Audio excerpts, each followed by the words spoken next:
반갑습니다. 미래사업단장 이충목입니다. 지금 제가 말씀드리는 것은 최근에 동양 우리시가 앞으로 갈 방향 이런 거에 대해서 좀 말씀을 드리고 끝낼까 하는데, 리더라는 것은 그렇습니다. 이제 여러분들이 도시재생 그 마을에 돌아가시면 리더 역할을 이제 하실 수밖에 없는 부분인데, 리더는 손가락질 받거나 욕을 먹을 수밖에 없습니다.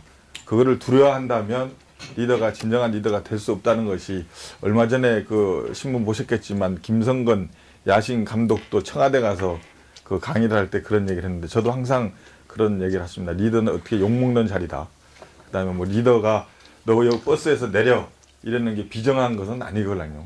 조직을 끌어가기 위해, 마을을 끌어가기 위해서는 여러분들의 그만큼 노력이 필요하지 않나 생각을 합니다.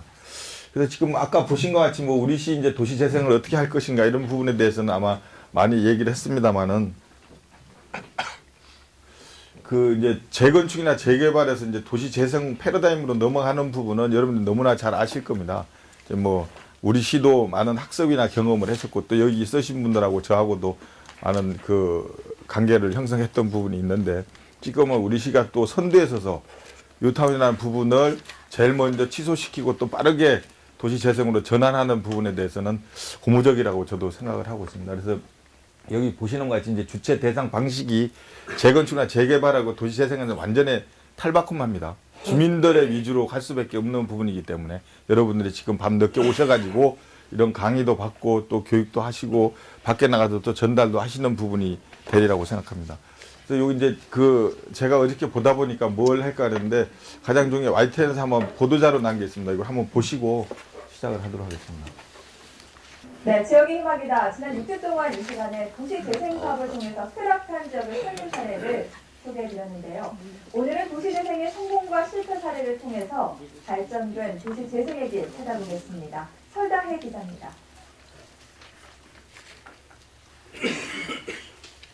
6.25 전쟁 당시 피난민이 모여 형성된 부산의 대표적인 달동네 감천마을. 하지만 경제개발에서 소외되고 사람들이 떠나면서 노인과 빈곤층만 남아 죽어가는 마을로 전락했습니다. 이 마을을 다시 살리려면 어떻게 해야 할까요? 건물을 부수고 다시 짓는 재건축, 주변 지역 전체를 신도심으로 만드는 재개발. 기존에 많이 사용되던 도시개발법 대신 부산시는 새로운 방법을 택했습니다. 바로 기존에 있는 마을에 새로운 색을 입힌 도시재생입니다. 주변 환경이 개선되면서 감천마을은 한국의 마추픽추로 불리게 됐습니다.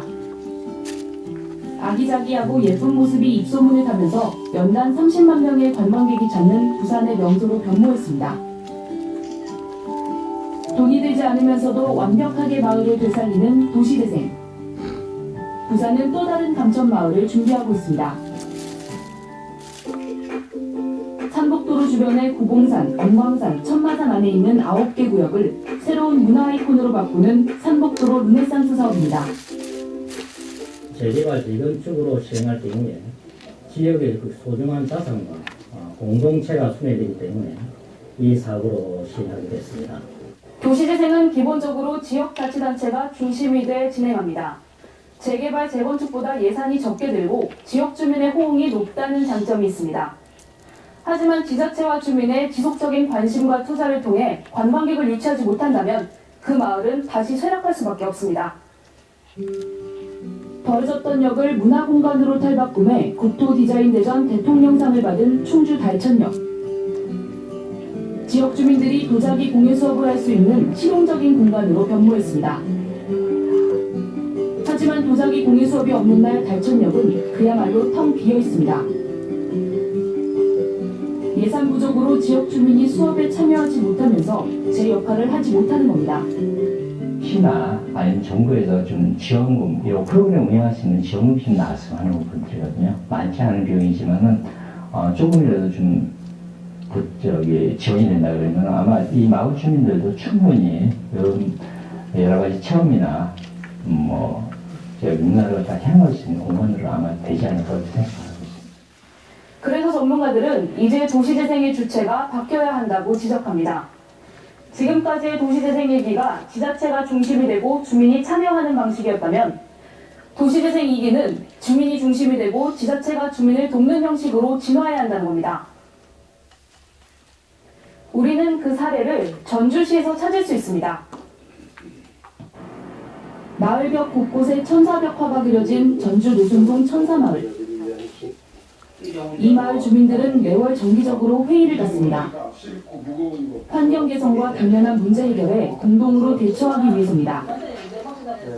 농촌의 전통 협동 방식인 두렵의 되살린 겁니다. 주민들은 주말마다 모여 노후된 벽을 도색하고 공용 텃밭을 만들어 채소를 재배합니다.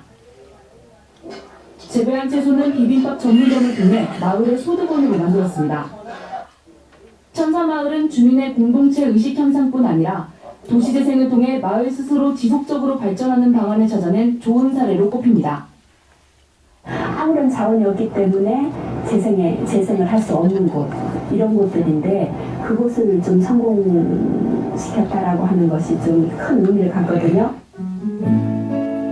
지역이 지닌 고유한 자산을 되살려 주민이 함께 만들어가는 새롭고 행복한 삶의 터전. 부수고 새로 짓는 개발이 아닌 살리고 보듬는 도시재생이 주목받는 이유입니다. YTN 설다입니다. 네, 지금 요 간략히 YTN에서 난 이 뉴스를 보시고 느낀 점이 주민이 주인이 되지 않으면 성공할 수 없다는 게 도시재생입니다. 지금 부산의 감천마을이라든지 전주의 천사마을처럼 주민들이 나서서 하면 성공하지만 달천역을 개조한 거는 정부의 지원이라든지 이것만 바라고 있어서는 활성화가 되지 않는다는 걸 여실히 증명을 하고 있습니다. 그러니까 우리 지금 뭐 도시재생학교도 밖에 나가시면 주민들하고 공동체 형성해서 마을은 우리가 가꾸겠다는 그런 생각을 가지고 하면 감천마을처럼 되지만 제가 감천마을 가봤는데 별게 없습니다.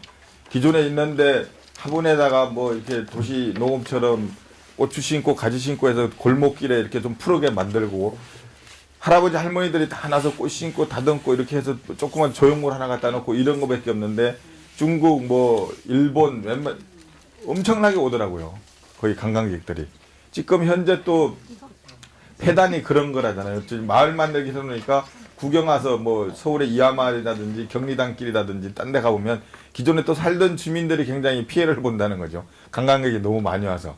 우리는 뭐 그렇게까지는 안 되겠지만 우리 마을은 우리 스스로가 시흥에서는 또 만들고 또 주변 사람들도 같이 와서 함께 즐길 수 있는 그런 공간으로 만들어 보는 게 좋겠다 해서 이 영상을 제가 준비를 해봤었습니다. 이것도 보시는 것 같이 창원에 있는 뭐 여기 예술촌인데 개선하기 전에 별게 없습니다. 지금 지저분했던 부분을 조금씩 색깔 도색하고 이렇게 해서 변화를 시키는 부분이라고 보시면 되겠습니다. 아까 보신 것처럼 전주 천사에도 마찬가지고요. 부산 감천마을도 이제 예시를 들었던 부분이고. 그래서 이제 도시 재생은 뭐 그거는 세 명인데 아주 간단한 겁니다. 사소한 것부터 진행을 해야 됩니다. 우리 주변에 있는 거 뭐 쓰레기부터 치우지만 여기 그 게릴라 가든을 우리 시흥시도 지금 하고 있어. 100년 정원학교에서 하고 있는데 신천동 일부 그 연합병원 근방에 빈 공터를 주인 몰래 밤에 가서 꽃을 심는 겁니다. 그러면 그걸 뽑지 못하기 때문에 그게 그 게릴라 가든식으로 해가지고 미국에서 유행했던 건데 우리 시도 지금 접목을 하고 있고 저희 시가 상당 부분 주민 참여 부분에 대해서는 마을 만들기라든지 뭐 주민 참여에서 이제 여러 가지가 선진으로 가고 있다고 저는 확신합니다. 그래서 지금 여러분들이 나가셔가지고 좀 더 역할을 하신다면 시흥 도시가 구도심권 활성화를 어떻게 할 것이냐가 누구한테 던질 게 아니고 내 스스로가 먼저 구도심 활성화를 하겠다는 그런 마음가짐을 가지셔야지 누구한테 의지해서 시가 아니면 누가 이런 역할이 따로 있는 게 아니거든요. 내 말은 내 스스로 가꾸겠다. 전주 보셨지만 전주 할머니들이 그 농협 빈 창고를 삼내 마을인가 거기 가시면은 아까 주말 농장에서 거기다 이 식당 제로 대주고 해가지고 밥집을 했는데 할머니들이 엄청 고수익을 올린다는 겁니다.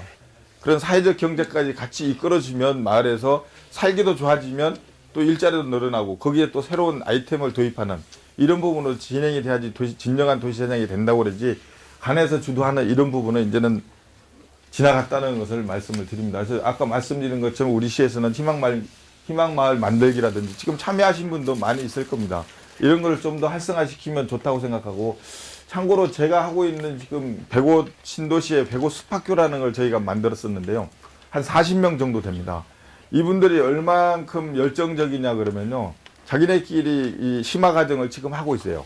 일단 학교를 끝나고 나서 6개월 과정으로 해서 이제 그 인정서를 주는데 조경 인정서를 주는 걸 지금 내년 3월 달까지 하고 있는데 장인의 스스로 협동조합을 만들었어요. 그래서 엄청 열심히 해요. 지금 자원봉사도 하면서 협동조합을 만들어서 뭐 수의계약이라든지 천반에 이런 거 학교, 그 다음에 다른 공원 이런 데 가서 전지 작업하고 해서 지금 활성화가 되고 있는 부분이 하고 있는데 저희 시에서도 그렇게 열심히 하다 보니까 조금한 것들은 그 사람들한테 주게 되는 거예요. 그리고 그 사람들이 또 일도 하면서 또 수익도 넣고 그러면 40명 중에 다 안 나오는 거. 오늘 일이 몇 명 있다면 일당 6만 원인가 준답니다. 자기네들이 6만 원 주고 나와서 일하고 그러면 자기 개인적으로 부식도 올리고 또 시도 깨끗해지고 엄청나게 이 좋은 사례가 지금 진행이 되고 있는데 이 마을에서도 마찬가지입니다.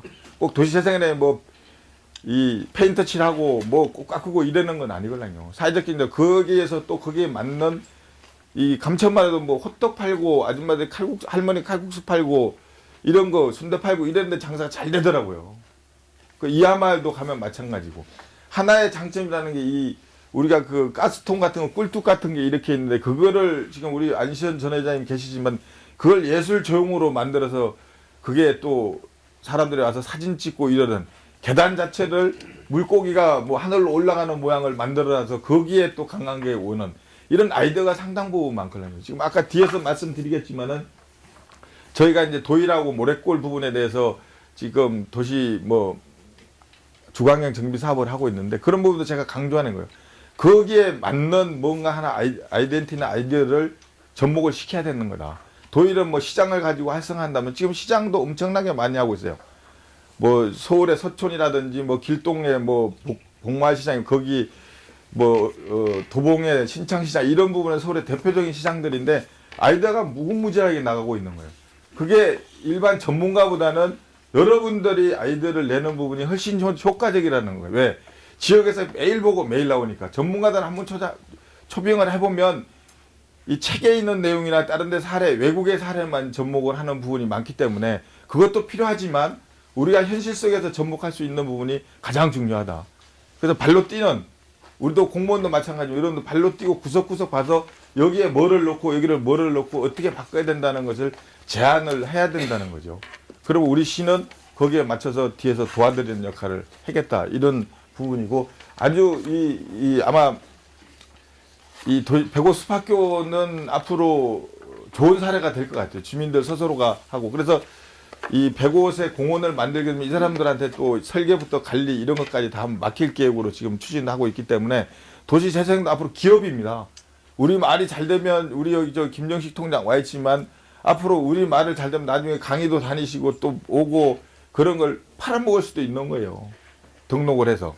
그렇게 생각을 해야 되지 아니 맨날 딴 데 것만 가지고 배워서 그냥 전문만 시키겠다가 아니고 우리가 새로운 독창적인 아이디어를 만들어서 다른 데 이렇게 뭐 로얄티를 받고 판다는 그런 생각을 좀 목표를 높게 가지시고 우리 마을을 가꿔가시는 게 좋지 않겠나 이런 생각을 해서 사례로 말씀드렸고 주민참여예산제 이런 부분도 상당히 좋습니다. 이런 부분을 우리가 마을을 가꾸면서 어떻게 하면 시에서 돈을 주는데 어떤 아이템을 가지고 어떻게 만들면 우리를 바꿀 수 있나 돈이 없어서 못한다 아니면 뭐 시간이 없어도 못 이런 건 핑계밖에 안 되는 거거든요. 얼마든지 할 수 있어요. 뒤에 또 나오겠지만 미국의 로체스터 시 같은 경우에는 공무원들이 이 문만 열어주고 밤새 와서 토론하고 끝났다 그러면 문 잠가주는 역할만 한다는 거예요. 그래서 그 마을 만들기가 다 이루어지는 부분이거든요. 머리를 맞대고 계속적으로 하다 보면 분명히 이루어진다는 거거든요. 그래서 이런 부분도 활용을 하시면 지역에서 좋을 것 같다. 그래서 지금 뭐 모래골하고 도일시장을 시간이 없기 때문에 그냥 같이 병행해서 말씀드리면 이게 2011년부터 저희가 진행된 거예요. 몇 년에 걸쳐서 했는데 지금 가보면 뭘 했냐. 아무것도 한 게 별로 없어요. 제가 지금 뭐 담당하고 있지만 가보면 야 2011년도 뭐 한 거야? 이렇게 얘기하지만 저희는 가감히 얘기한 거예요. 주민들의 의식이 바뀌었다는 거거든요. 가장 중요한 게. 이런 누가 합니까? 사람이 하는 거예요. 사람을 키웠어요. 여기도 있지만 모래골이나 도일에는 많은 주민기획가분들을 우리가 양성을 했다는 거예요. 그 사람들이 지금 인끌어가고 이제 태동을 하고 있는 거예요.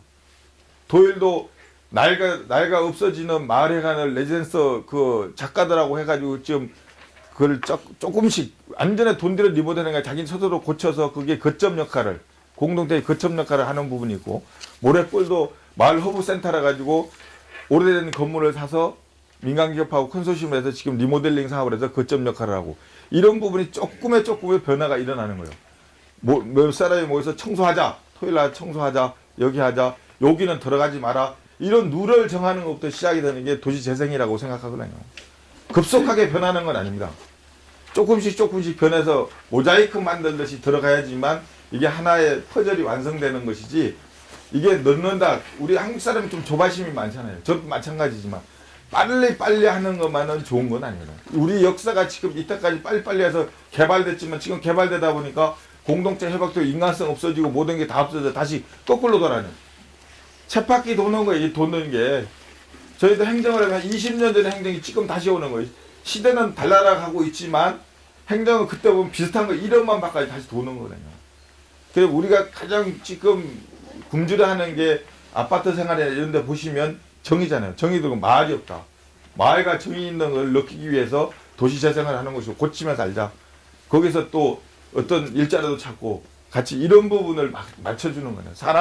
사람이 꼬여야 된다는 거예요. 일단 사람이 없이는 아무 일이 할 수 없는 거예요. 빈 공간에서 무슨 아무리 좋은 시설을 갖다가 사람이 모이지 않으면 폐허잖아요. 일단 따뜻한 정과 사람이 모여야 된다는 걸 얘기해서 그동안에 우리 도일하고 모래골에 대해서는 2011년부터 뭐 4년 정도 지금 했지만 사람을 키웠다. 거기에서 미래 비전이 보인다는 거예요. 우리가 투자하는 것도 교육에 투자하잖아요. 그래서 이 지금 시간에도 여러분한테 이런 교육을 하고 있는 부분에 대해서는 상당히 우리 시의 앞날이 고무적이다. 저희는 그렇게 생각하고 있습니다. 그래서 이제 지역 현안 문제에서 가장 핵심이 뭔지 여러분들이 가장 잘 알기 때문에 진단을 해야 되는 거예요. 진단을 해서 이분은 어떻게 개선할 건가를 많은 사람들하고 머리를 대고 논의를 해야 되는 거예요. 내가 독불장군으로 해서 이렇게가 따라와. 이런 시대는 이제 아니다는 거거든요. 그래서 아까 로체스트 시처럼 문 열어주면 거기서 공간에서 밤새 토론해서 결론 나고 안 되면 그 다음날 하고 며칠 하고 이렇게 해서 가야 되는 거예요. 일본의 요코하마에 있는 도시재생 30년 걸린답니다. 쿠니오시 저희가 초청해서 했는데 30년 걸려서 도시재생 이루어진다는 거예요. 저희 뭐 지금 30년 기다린다 그러면 아마 내가 죽은 다음에 해지 왜 했냐고 그러는 사람도 많이 있어요. 저희 또 뭐 이렇게 고치면 살자 그러면 언제 고쳐 뭐 이렇게 얘기하는 사람이 있는데 그런 사람들을 끌어들여야 되는 거예요. 끌어들여야지만 진정으로 마을이 새롭게 태어나고 또 도시를 이룰 수 있다. 그래서 이 진단이 가장 첫 번째가 중요한 부분이고 지역 현안 문제 그런 찾기를 게임으로 해서 맞춰가야 된다. 흐트러져 있던 민심이나 조직이나 이런 부분을 이끌어가는 부분이 최우선이라는 것을 말씀을 드립니다. 그 뭐 행정의 변화나 이런 부분에 대해서는 뭐 여러분들이 뭐 계속 아니까 말씀을 드리고 그 다음에는 그 기존에는 뭐 우리가 탑다운 방식이나 이런 부분을 했는데 이제 부물 조성해서 단계로 여러분들 같이 하자는 이 동기부여가 가장 중요하다. 그래서 우리 시가 할 수 있는 거는 이제 뭐 교육시키고 여러분들 리더 만들고 이렇게 했던 부분은 조금씩은 이제 밑바닥에 깔려가는 것 같아요. 거기 역할이 여기서 이제 교육하고 또 1기하고 2기하고 심화 과정에서 진행이 된다면 민간이 합치는 새로운 롤모델에 이런 부분이 이제 도시재생의 선도를 달리지 않을까 생각을 합니다. 그래서 가장 중요한 게 소통입니다. 지금 박근혜 정부에서 정부 3.0이 소통이잖아요. 소통. 알 권리. 주민들이나 국민들 알 권리를 해주겠다. 이런 분이 소통, 협치, 공유, 상생 이런 부분이 가장 중요한 겁니다. 말은 좋은데 잘 안 돼요. 칸막이가 있다 그러잖아요. 저희도 뭐 여러분들 민원해보시면 아시겠지만 부서간의 칸막이 엄청나게 많아요. 부서간의 칸막이 안 하려고 통으로 이렇게 만들어놔도 이렇게 칸막이 없어도 또 칸막이 생기는 게 현실이거든요. 그런 부분처럼 상생하고 소통하고 공유하는 부분이 주민들 간에도 가장 중요하다. 그게 바로 공동체 회복이 아니겠냐. 우리가 옛날에도 뭐 숟가락 몇 개이고 젓가락 몇 개 있는까지 알 때는 싸우더라도 그 아침에 가서 또 다시 마을에 살 때는 다 해하고 같이 살았었어요. 그 지금 지금은 이렇게 콘크리트 문화 생기면서는 그런 부분이 별로 없잖아요. 그거를 타파해보자는 게 이제 도시재생의 첫 번째 걸림돌이 아닌가 이렇게 생각해서 이 뭐 소통이 중요하다 생각을 합니다. 그 지금 아까 말씀드린 것처럼 뭐 이 세계적으로 보면 미국이나 다른 데도 보면 주민들 스스로가 이끌고 가는 뒤에서 서포터만 할 수밖에 없다. 그렇다고 놀고 있는 건 아니죠. 사람이라는 게 일을 할 때 딱 여기가 제일 문제가 걸렸을 때 소통해서 턱 건드려주면 우리가 물고도 터지듯이 그런 역할을 하는 겁니다. 동맥경락 걸리려 할 때 빨리 해서 동맥경락 안 걸리게 피순환 해줘야 이게 원활하게 돌아가듯이 그런 거랑 똑같은 겁니다. 그런 역할을 시가 감초 같은 역할을 하겠다는 거고, 여러분 앞에 서서 어려운 일 있으면 또 끌고 가고 뒤에서 밀고 이런 역할을 해서 도시 이 구도심권 활성화, 이걸 어렵다고 생각하지 말고 쉬운 거부터 하나씩 지역의 문제점이 뭔가 돌출시켜서 지워나가는 이런 방식으로 하시면 희망이 보인다고 생각합니다. 시에서도 고민은 많습니다. 이게 일단은 그 기반시설이나 이런 부분 하려고 그러면 돈도 필요하지만 지금 우리가 도시 주광역 정비기금이나 이런 부분이 많이 확보가 되지 않았기 때문에 지금 이제 초기 단계고, 서울시나 뭐 성남시나 수원시 대도시에서는 뭐 저 주광역 정비기금도 많이 있어가지고 뭐 공공 부분에 대해서는 확 뚫어주는데, 그렇지 못한 점은 좀 죄송스럽게 생각합니다만 우리 시도 거기에 이제 이렇게 중소지자체로서는 처음으로 이제 그런 부분을 작년부터 기금을 마련하고 있기 때문에 훨씬 더 효과적으로 할 수 있을 거라고 생각하고요. 가장 중요한 게 서로 배려하고 믿고 같이 가는 겁니다. 제가 마지막으로 하나 말씀드리면, 탈무드에 보면 삼도적이라고 있습니다. 세 사람이 같이 도둑질을 했는데 그 검은보화를 엄청 훔쳤어요. 그러니까 한 30억 정도가 된 거예요. 그래서 10억 나누면, 야 10억씩 나누자 이렇게 된 거예요. 그래서 두 사람이 욕심이 생긴 거예요. 야, 쟤를 하나 죽이면 우리가 15억씩 가질 수 있지 않겠냐? 그래서 걔를 시킨 거예요, 막내를. 너 가서 술 좀 사와라. 그래서 술 사가지고 오면 걔를 이제 죽이겠다 이런 생각을 한 거예요. 근데 막내는 또 가다가 가만히 술 사가 오다가 생각하니까, 아, 저 두 사람을 죽이면 자기가 30억을 다 가질 수 있겠다. 그 술에다 독약을 탄 거예요. 그래서 가지고 와서, 가지고 올 때 이제 두 사람이 그 막내를 죽이고 15억씩 줬다고 술판을 빌려 술을 먹는데 어떻게 됐겠어요? 두 사람 다 죽었잖아요. 그러니까 이게 너무 욕심부리고 하지 마시고, 서로 세 사람이 공평하게 이렇게 사이좋게 했다면 10억씩 나눠가지고 잘 살 수 있었다는 그런 탈무드 얘기도 있듯이, 우리 주민 여러분들도 옆에 사람 이 서로 배려하고 보살피고 공동체 회복을 하는데 힘을 집중시키면 아름답고 마을이 꽃피는 우리 시흥시가 되지 않을까 생각합니다. 가볍게 뭐 마치겠습니다. 고맙습니다.